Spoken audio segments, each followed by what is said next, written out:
Sun travels வடமாகாணத்தில் சட்டபூர்வமான அனுமதியுடன் இயங்குகின்ற visa consultants and ticket agent. உங்கள் பெறுமதியான கடவுச்சீட்டுகள், ஆவணங்கள் போன்றவற்றுக்கு பாதுகாப்பான அனுமதி பெற்ற நிறுவனம் சன் டிராவல்ஸ்.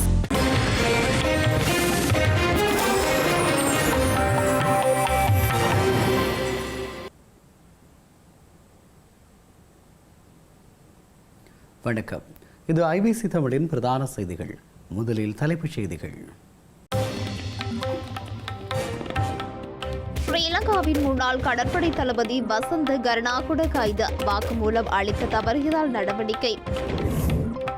நிதி மோசடி தடுப்புச் சட்ட வழக்கு, ஜோசித ராஜபக்சவின் மனுவை நிராகரித்தது மேன்முறையீட்டு நீதிமன்றம். விவசாயிகளின் திடீர் வீதி மறியல் போராட்டம், ரம்பவை சந்தி தற்காலிகமாக மூடல். கருப்பு பட்டியல் ஆபத்திலிருந்து இலங்கையை காக்க புதிய திருத்த சட்டமூலங்கள் அவசியம், மத்திய வங்கி ஆளுநர் அறிவிப்பு. மறைந்த உச்ச ஆன்மீக தலைவர் அலி கமேனிக்கு அஞ்சலி, தெஹ்ரானில் திரண்ட உலக தலைவர்கள். மொத்தமா கமேனிக்கு கடுமையான பாதுகாப்பு அச்சுறுத்தல், அலி கமேனியின் இறுதிச் சடங்கில் பங்கேற்கப் போவதில்லை எனவும் அறிவிப்பு. இனி விரிவான செய்திகள். ஸ்ரீலங்கா கடற்படையின் முன்னாள் தளபதி வசந்த கருணாகுட லஞ்சம் மற்றும் ஊழல் ஒழிப்பு ஆணைக்குழுவினால் கைது செய்யப்பட்டுள்ளார்.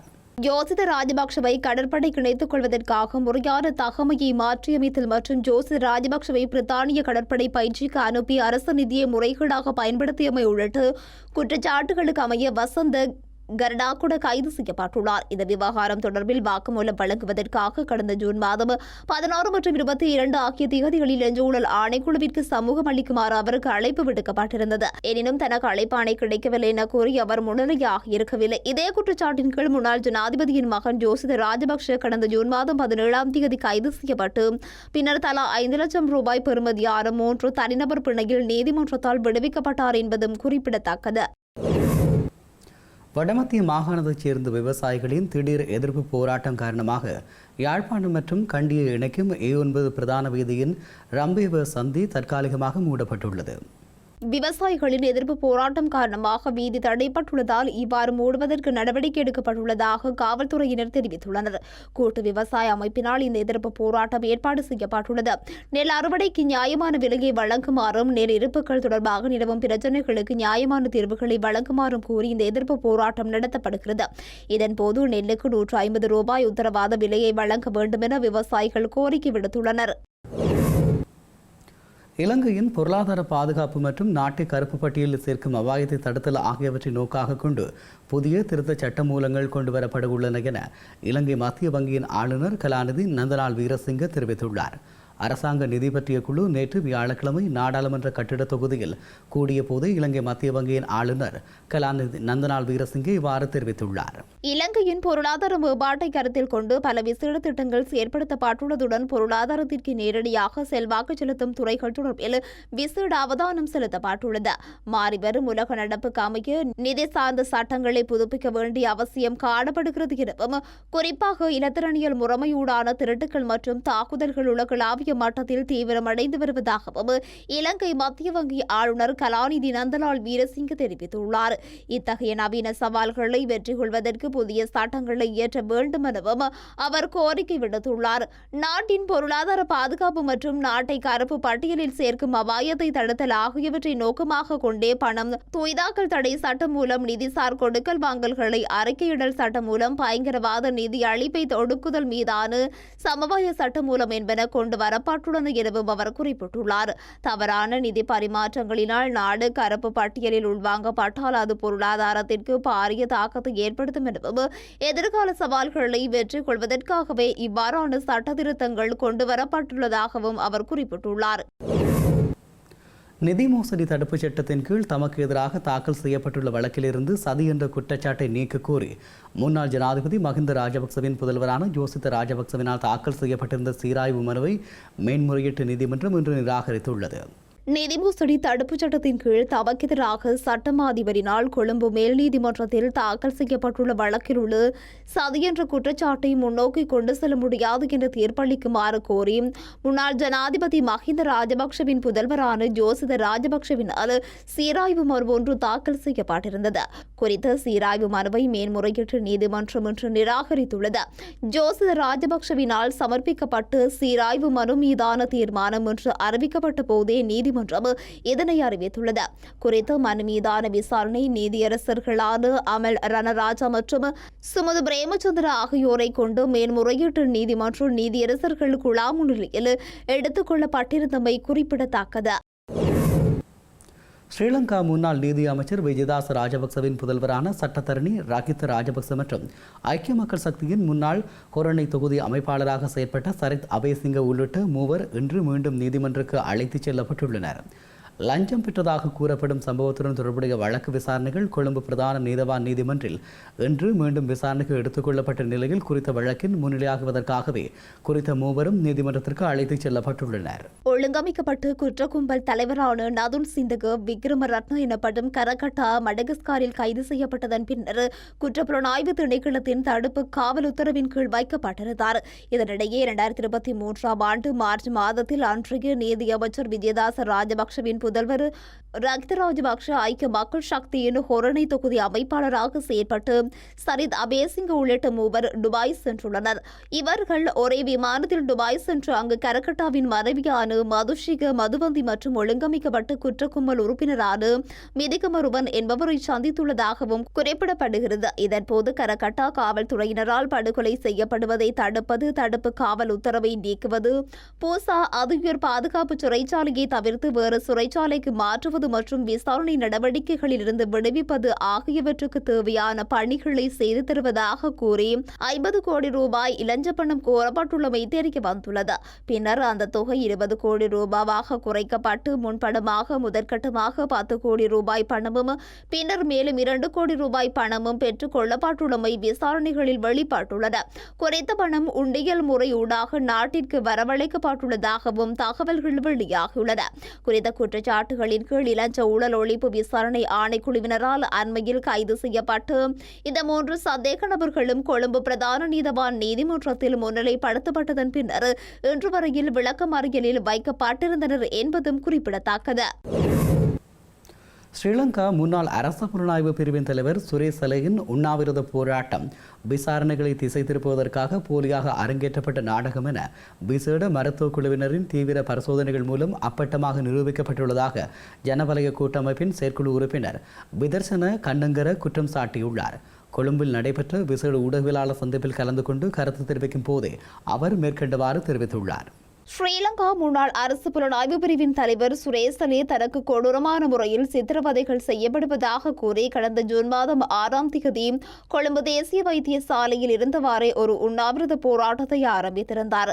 பயங்கரவாத தடை சட்டத்தை நீக்க வேண்டும், குற்றப்புலனாய்வு திணைக்களத்தின் மூத்த அதிகாரியான ஷான் அபேசேகர் உள்ளிட்ட அதிகாரிகளை உடனடியாக விசாரணை பொறுப்புகளிலிருந்து நீக்க வேண்டும் மற்றும் தங்களை புலனாய்வு பிரிவின் காவலிலிருந்து நீக்கி உடனடியாக விளக்கமறியலுக்கு மாற்ற வேண்டும் என கோரிக்கைகளை முன்வைத்தே குறித்த போராட்டம் திட்டமிடப்பட்டது. இந்த நிலையில் சுரேஷ் சலே கைது செய்யப்பட்ட போது அதற்கு எதிராக உதய கம்மன்வில, விமல் வீரவம்ச மற்றும் சரத் வீரசேகர உள்ளிட்ட குழுவினர் கொழும்பு கோட்டை தொடருந்து நிலையத்திற்கு முன்பாக முன்னெடுத்த போராட்டம் மிக குறுகிய காலத்திலேயே மக்கள் ஆதரவின்றி தோல்வியில் முடிவடைந்தது என ஜனபல கூட்டமைப்பின் செயற்குழு உறுப்பினர் விதர்சன கண்ணங்கர தெரிவித்துள்ளார்.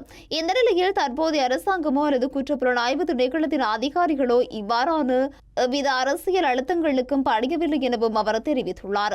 வைத்தியசாலையில் அனுமதிக்கப்பட்டிருந்த சுரேஷ் சலேயை கடந்த சில வாரங்களாக விசேட வைத்தியர்கள் அடங்கிய மருத்துவ குழுவினரும் தீவிர உடலியல் மற்றும் மருத்துவ பரிசோதனைகளுக்கு உட்படுத்திய போது அவர் உண்மையாகவே உண்ணாவிரதம் இருக்கவில்லை என்பதும் அது முற்றிலும் போலியான ஒரு நாடகம் என்பதும் மருத்துவ ரீதியாக அப்பட்டமாக நிரூபிக்கப்பட்டுள்ளதாகவும் அவர் குறிப்பிட்டுள்ளார். இவ்வாறு மருத்துவ குழுவினரால் உண்மை ஒட்டுமொத்தமாக வெளிக்கொண்டுவரப்பட்ட நிலையிலேயே அவருக்கு இந்த உண்ணாவிரத நாடகத்தை மேலும் தொடர்வதற்கான எந்தவொரு வாய்ப்பும் இல்லாமல் போனது எனவும் இதனாலேயே வேறு வழியின்றி தனது உண்ணாவிரத போராட்டத்தை அவர் அவசரமாக கைவிட்டுள்ளார் எனவும் அவர் குறிப்பிட்டுள்ளார். உயிர்த்த ஞாயிறு போன்ற மிலேச்சத்தனமான படுகொலைகளுக்கு பொறுப்பு கூற வேண்டிய பிரதான குற்றவாளியான சுரேஷ் சலே தான் குற்றமற்றவர் என நிரூபிப்பதற்கு தேவையான சாட்சிகளை வழங்க முன் வருவதில்லை எனவும் அவர் குறிப்பிட்டுள்ளார். உண்ணாவிரதம் என்ற பெயரில் இவ்வாறானதொரு விசித்திரமான நாடகங்களை அரங்கேற்றி தப்பிக்க முயலும் சுரேஷ் சலே போன்றவர்களின் தந்திரோபாயங்களும் அவர்களுக்கு பின்னாலிருந்து இயங்கும் அரசியல் சக்திகளின் சூழ்ச்சிகளும் நாட்டு மக்கள் இனிமேலும் ஏமாறப் போவதில்லை என்றும் அவர் குறிப்பிட்டுள்ளார். சத்தியாகிரக போராட்டத்தில் ஈடுபட்ட மகாத்மா காந்தி நீர் அருந்தினார் எனவும் ஆனால் 25 நாட்களாக உண்ணாவிரத போராட்டத்தில் ஈடுபட்ட சுரேசலே ஒரு சொட்டு நீர் கூட அருந்தாமை ஆச்சரியமானது என விவித்துருகல உரிமை கட்சியின் தலைவர் உதய கம்மன்பில தெரிவித்துள்ளார். கொழும்பில் உள்ள விவித்துருகல உரிமை கட்சி காரியாலயத்தில் நேற்று நடைபெற்ற ஊடகவியலாளர் சந்திப்பின் போது அவர் இவ்வாறு குறிப்பிட்டுள்ளார். பயங்கரவாத தடை சட்டத்தின் கீழ் கைது செய்யப்பட்டு தடுப்பு காவலில் வைக்கப்பட்டுள்ள சுரேசலே உண்ணாவிரத போராட்டத்தை கைவிட்டு விட்டார் என்று அனைவரும் குறிப்பிடுகிறார்கள். ஆனால் 25 நாட்கள் எவ்வாறு உண்ணாவிரத போராட்டத்தில் ஈடுபட்டார் என்பது தமக்கு ஆச்சரியமாக உள்ளது என பிபுதுருகல உரிமை கட்சியின் தலைவர் உதய கம்மன்பில தெரிவித்துள்ளார். சத்தியாகிரக போராட்டத்தில் ஈடுபட்டு மகாத்மா காந்தி நீர் அருந்தினார் எனவும் ஆனால் 25 நாட்களாக உண்ணாவிரத போராட்டத்தில் ஈடுபட்டு சுரேசலே ஒரு சொட்டு நீர் கூட அருந்தவில்லை என்பது ஆச்சரியமாக இருக்கிறது எனவும் அவர் குறிப்பிட்டுள்ளார். சுரேசலே ஒரு இராணுவ அதிகாரி என்பதால் மன உறுதியுடன் நீரின்றி உண்ணாவிரத போராட்டத்தில் ஈடுபட்டார். அது அவருடைய மன வலிமையை வெளிப்படுத்தியுள்ளது எனவும் நகைச்சுவையாக அவர் தெரிவித்துள்ளார். இலங்கையில் சிறுவர் வன்முறைகள் மற்றும் துஷ்பிரயோகங்களுக்கு உள்ளான 46,000 பேர் தமக்குரிய நீதி கிடைக்கும் வரை நீண்ட காலமாக காத்திருப்பதாக எதிர்க்கட்சித் தலைவர் சஜித் பிரேமதாச கவலை வெளியிட்டுள்ளார். பாதிக்கப்பட்ட குறித்த சிறுவர்களுக்கு அவர்களது சிறுவர் பருவத்திலேயே நீதி கிடைக்க வேண்டும் எனவும் அதனை நிலைநாட்டுவதற்கான நடவடிக்கைகளை அரசாங்கம் உடனடியாக ஈடுபட வேண்டும் எனவும் அவர் வலியுறுத்தியுள்ளார். இலங்கையில் தற்போதைய சூழ்நிலையில் சிறுவர் பாதுகாப்பு தொடர்பாக எழுந்துள்ள பிரச்சினைகள் குறித்து ஆராயும் விசேட கலந்துரையாடல் ஒன்று இன்று கொழும்பில் உள்ள எதிர்க்கட்சித் தலைவர் அலுவலகத்தில் நடைபெற்றது.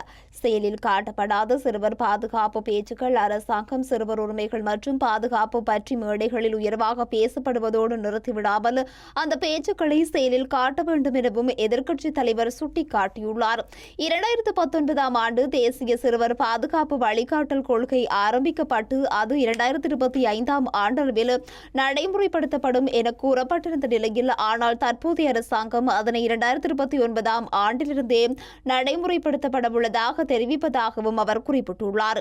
2024 ஆண்டு மக்கள் ஆணையை பெற்று சிறுவர் தலைமுறையை பாதுகாப்பதற்காக கிடைத்த வாய்ப்பை 2029 ஆண்டுக்கு அரசாங்கம் எவ்வாறு தள்ளி போட முடியும் எனவும் இது சிறுவர் தலைமுறைக்கு இழைக்கப்படும் பாரதூரமான அநீதியாகும் எனவும் சஜித் பிரேமதாச தெரிவித்துள்ளார்.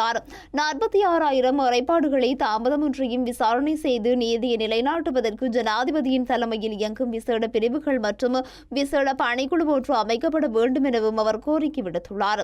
தேசிய சிறுவர் பாதுகாப்பு வழிகாட்டல் கொள்கையை 2029 வரை இழுத்தடிக்காமல் இந்த வருடத்திலேயே நடைமுறைப்படுத்த அரசாங்கம் நடவடிக்கை எடுக்க வேண்டும் எனவும் அதற்கு எதிர்க்கட்சி முழுமையான ஆதரவை வழங்கும் எனவும் அவர் குறிப்பிட்டுள்ளார்.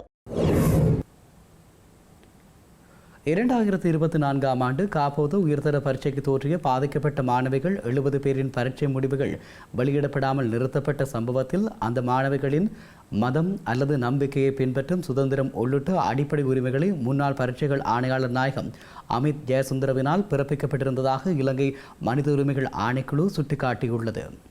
2024 ஆண்டு திருகோணமலை ஷாகிரா கல்லூரியில் கல்வி பயின்று காபோதசான உயர்தர பரீட்சைக்கு தோற்றிய 70 முஸ்லிம் மாணவிகளின் பரீட்சை பெறுபவர்கள் அவர்கள் காதை மறைக்கும் விதமாக ஜிராப் அணிந்து வந்து பரீட்சை விதிகளை மீறியதாக காரணம் குறிப்பிட்டு இடைநிறுத்தி வைக்கப்பட்ட சம்பவம் அக்கால பகுதியில் மத சுதந்திரம் தொடர்பில் பல்வேறு கரிசனைகளை தோற்றுவித்திருந்தது. இதுகுறித்து அப்போதைய காலப்பகுதியில் இலங்கை மனித உரிமைகள் ஆணைக்குழு தன்னார்வ அடிப்படையில் அவதானம் செலுத்தியிருந்தது. அதற்கமைய குறித்த சம்பவம் குறித்து மனித உரிமைகள் ஆணைக்குழுவினரால் முன்னெடுக்கப்பட்ட விசாரணைகளின் பிரகாரம் 2024 ஆண்டு காப்போத்த உயர்தர பரீட்சைக்கு தோற்றி பாதிக்கப்பட்ட மாணவிகளின் மதம் அல்லது நம்பிக்கையை பின்பற்றும் சுதந்திரம், சிந்தனை சுதந்திரம், சட்டத்தின் முன் சமத்துவம் மற்றும் பாதுகாப்பிற்கான உரிமை, பாகுபாடின்றி நடாத்தப்படுவதற்கான உரிமை ஆகிய அடிப்படை மனித உரிமைகளை முன்னாள் பரீட்சைகள் ஆணையாளர் நாயகம் அமித் ஜெயசுந்தரம் மீறியிருப்பதாக கண்டறியப்பட்டுள்ளது. அதேபோன்று பரீட்சைக்கு தோற்றிய மாணவிகளின் இன மற்றும் மத அடையாளத்தை அடிப்படையாக கொண்டு அவர்களின் வாழ்வில் பெரும் தாக்கத்தை ஏற்படுத்தக்கூடிய வகையில் அமித் ஜெயசுந்தரவினால் மேற்கொள்ளப்பட்ட தீர்மானங்கள் அந்த மாணவிகளுக்கு மாத்திரமன்றி அவர்களை சார்ந்த சமூகத்திற்கு எதிரான சூழல் ஒன்று உருவாக்கப்படுவதற்கு பங்களிப்பு செய்யக்கூடும் என்றும் ஆணைக்குழு சுட்டிக்காட்டியுள்ளது. அத்துடன் நீண்ட காலமாக மாணவிகள் ஜியாப் அணிவதற்கு அனுமதிக்கப்பட்ட வரலாறு இலங்கைக்கு உண்டு எனவும் குறித்த சம்பவத்துடன் தொடர்புடைய மாணவிகள் அணிந்திருந்த ஆடை அரசியலமைப்பினூடாக உறுதிப்படுத்தப்பட்ட மத அல்லது நம்பிக்கை சுதந்திரத்தின் வரையறைக்குள் உள்ளடங்குகிறது என்பதில் எந்தவித சந்தேகமும் இல்லை எனவும் மனித உரிமைகள் ஆணைக்குழு குறிப்பிட்டுள்ளது. அத்துடன் மாணவிகள் அவர்களது மத சுதந்திரத்தை வெளிப்படுத்தியதன் காரணமாக அவர்களது பரீட்சை முடிவுகள் நிறுத்தி வைக்கப்பட்டு பெரும் பாதிப்பை எதிர்கொண்டதாக மனித உரிமைகள் ஆணைக்குழு கரிசனை வெளியிட்டுள்ளது. ஈரானில் அமெரிக்க ஸ்டீல் தாக்குதலில் கொல்லப்பட்ட அதியுச்ச ஆன்மீக தலைவர் அயத்துல்லா அலி ஹமேனியின் உடல் பிள்ளைக்கு இன்று சர்வதேச பிரதிநிதிகள் நேரடி அஞ்சலி செய்து வருகின்றனர்.